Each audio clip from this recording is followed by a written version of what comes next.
Let's pay a visit to Mark's True Crime Corner. This is not a good neighborhood. I'm scared.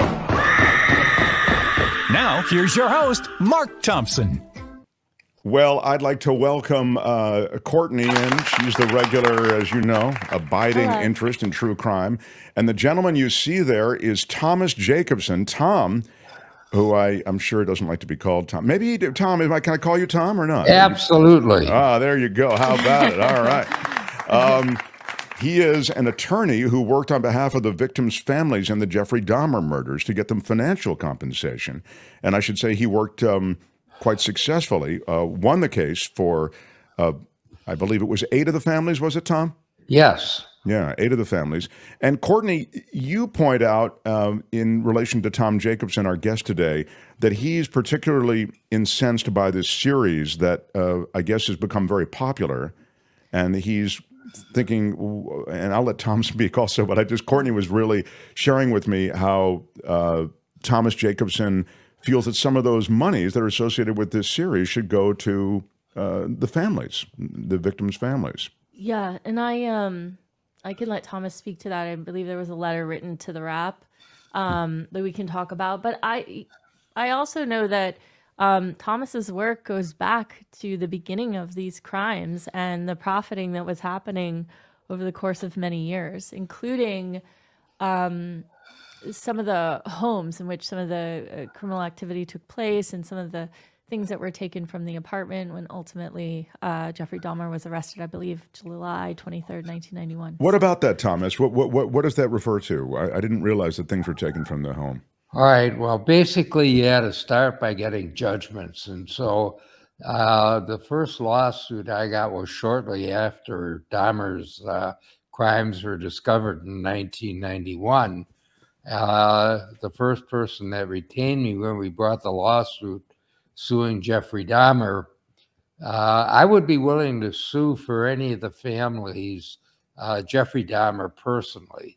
But other than the Laotian youngster that was the young man that Dahmer had encountered on the street after he had left his apartment, and the ladies had been telling the police that were on the scene, they had called him that Dahmer had molested this young man. They actually let that young man go back to Dahmer's apartment with Dahmer where he murdered him later. But that was the one case you could sue the city, which was a deep pocket. Other than that, all the other lawsuits I felt were too remote, and I would only sue Dahmer. So the first case was against Dahmer. And again, with the press, the most that they're interested in when you file these civil lawsuits, how much are you suing for? Well, our lawsuit was for $3 billion. So when the headline hit the papers that Dahmer was sued for $3 billion, all the families that were looking for lawyers saw that headline, and of course they called one another, said, "You see the article, this one lawyer is suing for $3 billion, you should hire him." So that's how we got 8 of the families to represent them. And we got over 80 million in judgments. Then the question became, how do you collect the judgment against Jeffrey Dahmer, who claimed he didn't have 2 nickels to rub together? I did his deposition in prison. I actually questioned Dahmer at Columbia Correctional Institutions to ask, I could only ask him about how you're going to pay these judgments. My thought was that I would try to talk him into doing a book about himself, telling him I got to be, so sick and disgusting in terms of what he did to all of his victims. There were 17 victims of his serial murder onslaught.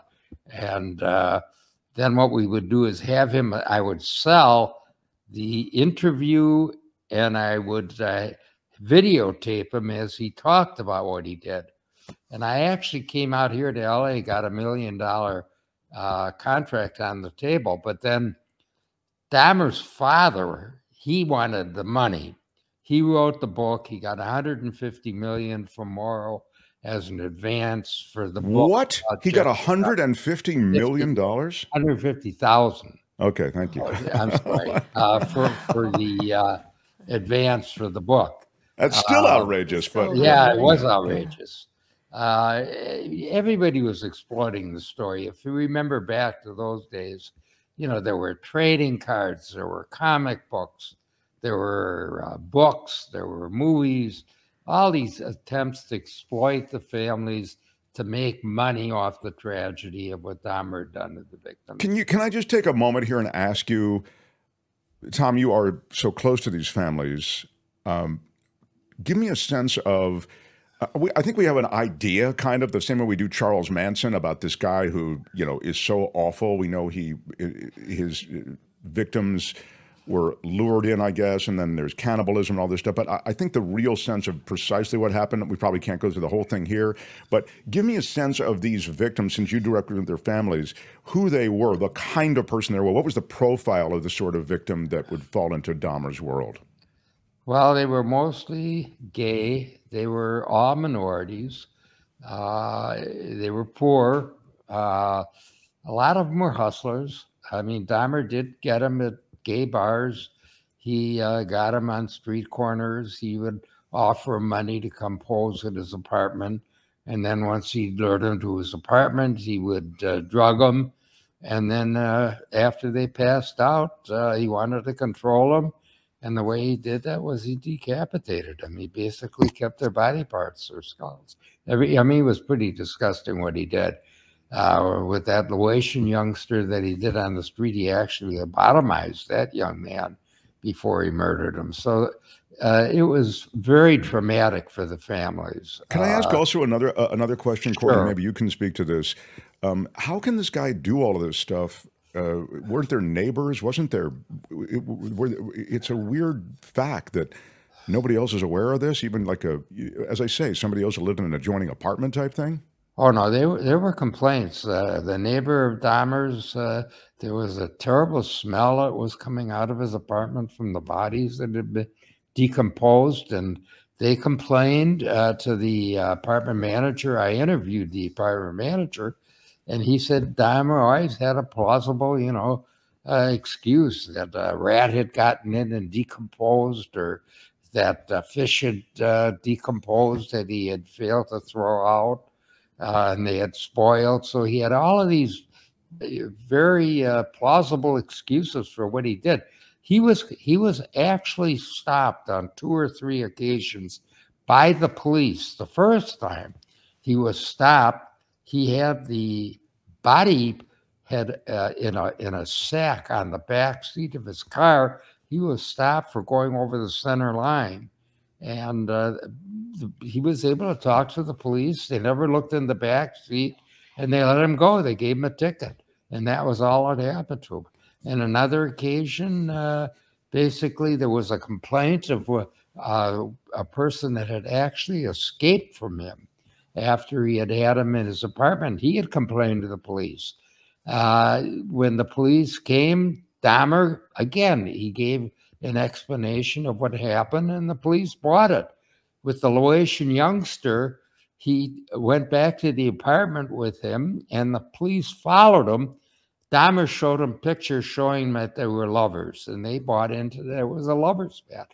If they'd looked in the kitchen and the refrigerator, they would have seen the body parts still in the refrigerator. I mean, he thought Dahmer, you know, when I deposed him, it was like he didn't miss a beat. Out of that deposition, we came up with 3 ideas as how we could get money from him. One was we had tried to talk him into doing the book, which, of course, he wouldn't do later because of the father. Secondly, we determined when we questioned him, you know, I was asking him about his assets. It's like a debtor-creditor kind of thing that I was engaged in. And basically, I'm asking him what his non-exempt assets are that could satisfy the $80 million in judgments I had against him. We find out that he had a bank account with $12,000 in it. People from all over the world sent him money. A gal from London sent him over $6,000. Her hustle was basically for her sending him money. He would send her correspondence, and then she turned around and sold that correspondence for the tabloids in London for huge sums of money and profited. I mean, everybody was exploiting the story for money. Where the money came from was when I determined that, again, it was just like an epiphany. You know, I'm questioning Dahmer about his assets. Well, I've got this AM radio. I've got, you know, a lava lamp. I've got this or that in my apartment. All of a sudden, boom, Jeffrey Dahmer's Dahmer lamp, Jeffrey Dahmer's AM radio. Those have to have value. You had the police that, when they arrested him, took all of 312 items out of his apartment. They inventoried it, so this would authenticate whatever was on that inventory was for real. And I then went ahead and seized those assets. I had a receiver appointed to get those assets to satisfy my judgment. So that, you know, it's strictly debtor-creditor kind of a thing. You know, Well, like, I just want to make one. Like New York is going after Trump to get their money for the embezzlement that he engaged in New York with his assets. You know, you use the tools that are available to get money out of these deadbeats. So basically what happened was when we got all, finally, and it was a struggle, but we convinced the judge to give us all those assets. And then we said we were going to have an auction. We're going to sell off these assets to the highest bidder. And that's when the philanthropist in Milwaukee by the name of Joe Zilber came forward. He contacted me. What would I ask to get all of these assets into his possession to destroy? And I said $1 million non-negotiable, and we ended up accepting $420,000. That was divided then amongst 11 of the families, so I represented 8. 3 others came in. I'd always said, no matter what money was generated, it would be split equally among all the families of the victims. And my wife, interestingly enough, after all this went down, it took 5 years, I told her, you know, honey, I'm finally think this is over and we're going to finally see some money for all this effort we put into getting money for these Dahmer victim families. And she said, you're not going to take one dime of that money. And I thought it was a good idea. We gave it all to charity. Well, I wanted to make this point. Thomas Jacobsen didn't take a dime of the settlement for his legal efforts. That's extraordinary, I think, and it really bears It was over 80,000 we were entitled to. And you know what was interesting? The media just crucified me when I made these efforts to get the victim families money. They crucified you how, Tom? The profile of those families, remember, they were gay and they were minorities. Right, that's what I was asking earlier. Nobody was sympathetic to them. Everybody was really quite critical of their efforts to try and get any money for this. You know, it was blood money. You know, it's disgusting that they want to profit off of what happened to their loved one. So the media just, anytime I came up with an idea, they whapped me editorially. I mean, it was very controversial what I did. And it's interesting, if you compare what I did with the Dahmer victims in the Jeffrey Dahmer victim story, and compare that to O.J. Simpson, when he murdered those families, the 2 people that he killed, when they went after O.J. Simpson to get money for what he did to them, everybody was all, you know, this beautiful blonde wife of his that was murdered, and, you know, there was all this sympathy for the families, and what did they do to get money out of O.J.? They seized all of his memorabilia and made money off of that. They were applauded for that. When I did the same thing in the Dahmer case, you would have thought, you know, one editorial said, I ought to be run out of town on a rail for coming up with this idea. I mean, it was really an atmosphere where people were not sympathetic at all. It so reflects the racism and homophobia and exactly, Mark. You hit it right on the. That's exactly what we were facing.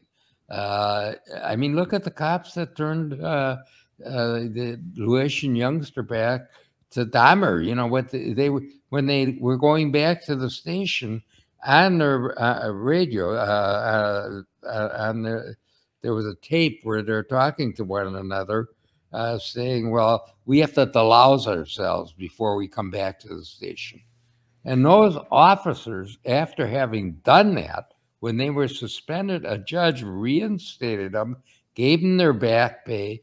The police union elected one of them as the president of the union. They were applauded. They were given awards for what they did.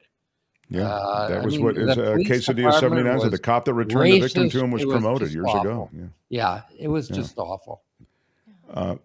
What's that, Courtney? Did you have anything? No, I was just agreeing. It was awful what happened after that. And Dahmer, as I know it, also attacked the Laotian boy's brother, right, who was 13. So I'm sorry?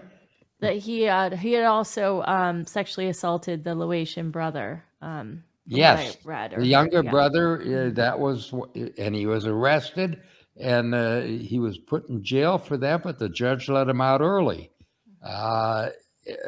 You know, Dahmer was very good at conning everybody that he came in contact with. Was he charming? Is that the reason? What was the reason he was able to? Well, he was white. You know, he had. You know, he looked like an Armani with his little beard there, and you know, he was very sympathetic to people. We had. I mean, they have 12,000 be donated to you from people around the world. You can imagine. Yeah, you're right. That kind of does speak for it. He was able to. He could talk to you in a way that convinced you that what he was saying was plausible and that he was telling the truth.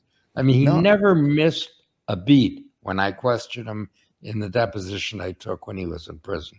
No, you know, he tried to defend himself on the basis that he wasn't sane when he murdered all these people. Thank God the jury didn't buy into that and found him sane. But yeah, he was able to sell himself. And, you know, he exploited the families. You remember the gal that the sister of one of the victims that went ballistic during the sentencing of Dahmer and actually confronted him and went right into his face and was screaming and yelling at him.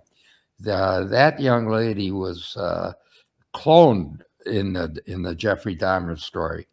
You know, Ryan Murphy and Netflix, when they put that together, they exploited the families of the victims horrendously, and that was what my letter was about. You know, Rita Isabel, who was the victim sister that had been cloned, and you know, down to what she wore and everything. They never forewarned the families that this series was going to be talking about the families the way they did. They were all traumatized. You had Shirley Hughes, who was the mother of the mute victim. She criticized for not getting any warning ahead of time. Rita was just absolutely plus because of what happened. I mean, she was so traumatized, seeing herself like almost looking in the mirror. And of course, what they cloned was when she had the outburst against Dahmer and went face to face with him. It was her outburst that motivated me to write the letter to the Wrap criticizing Netflix for their portrayal of what happened to the victim families.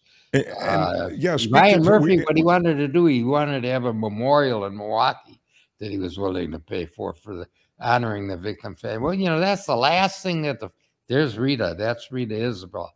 That's the young lady I've been talking about that went ballistic with Dahmer, who criticized, and then I wrote the letter supporting what she did. She was my client. And basically what happened, they didn't get a dime.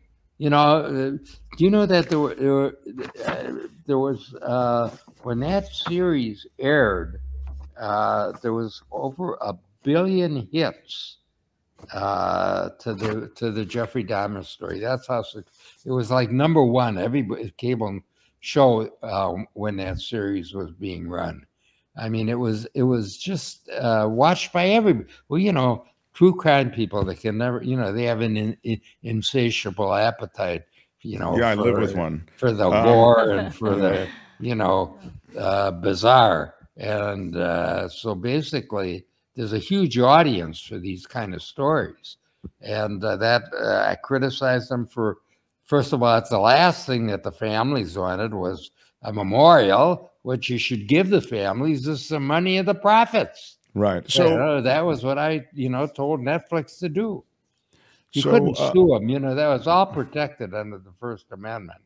So there was no lawsuits for, exploiting the families in the manner and fashion that they did. But this is the thing that you're about now is trying to get Murphy to try to get Netflix to try to get some small tributary of revenue for these families, just even in the sense that it would not right the wrongs, but it would be the right thing to do. You got it, Mark. That's exactly correct. When the Emmys came out and they gave the award nominations, I criticized that as well, because again, here, what are you doing when you give awards to these kind of shows? I mean, I know it's controversial, that you go after the actors that get these kind of awards. I mean, they're trying to make a living, and it is their profession. But at the same time, what you're doing is you're exploiting these victim families. You really should give them notice ahead of time. Kimberly Goldman, who was the sister of Ron Goldman, who was one of O.J. Simpson's victims, along with his ex-wife. She was very critical because she felt that series exploited her family. They had not been given notice or forewarning. This series was going to be talking about the families of the victims the way they did. So all of these victim families are very sensitive. Give them a heads up. Tell them ahead of time. Involve them. Sure. I mean, and share some of the profits if there's profits with them. Don't just be greedy and exploit them. It's basic decency, and it's on short supply, particularly in the C-suites. You got it. Yeah, it's all about money, but not for the victims. Tom, congratulations on what you're doing. It's a selfless thing that you're doing, and I appreciate you sharing some of it with us. Well, thank you for giving me the opportunity to talk about it on your show, Mark. Your show is terrific. Oh, thank you so much, sir. That's the first thing that he said that I don't believe. See what I have to deal with, Tom? Did you hear what she said? That's the first thing you said that I don't believe. Yeah, all right. You do a terrific job putting these shows together and getting the people for Mark to interview. It's a thankless task. Good job, Courtney. There you go. She cracks the whip. Nice Way to go, Courtney. Oh, thank you. All right. Both of you, thank you. Thomas, Courtney, appreciate it. And we hope we'll meet again. It was great being on your show. That's True Crime Corner for today.